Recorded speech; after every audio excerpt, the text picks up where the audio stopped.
வணக்கம்.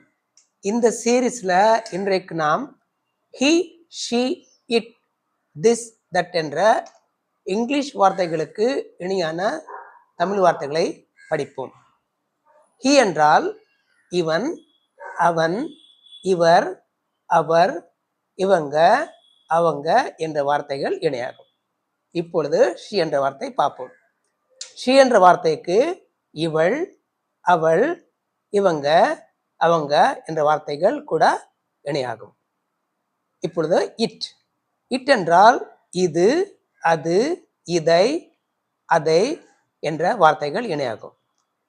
இப்பொழுது நாம் திஸ் என்ற வார்த்தை பார்ப்போம். திஸ் என்றால் இவன், இவள், இது, இந்த, இதை. புரியுதா? அதே போல் தட் என்ற வார்த்தை பார்ப்போம். தட் என்றால் அவன், அவள், அது, அந்த, அதை. இதுவரை நாம் he, she, it, this, that என்ற இங்கிலீஷ் வார்த்தைகளுக்கு இணையான தமிழ் வார்த்தைகளை பார்த்தோம்.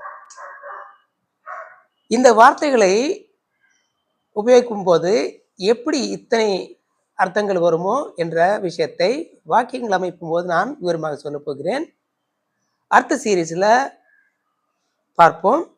சந்திப்புக்கு முன்னால் இந்த சேனலை லைக் பண்ணி, ஷேர் பண்ணி, சப்ஸ்கிரைப் பண்ணுங்க. உங்கள் கருத்துக்களை கமெண்ட் பாக்ஸில் தெரிவித்துக் கொள்ளுங்கள். நன்றி, வணக்கம்.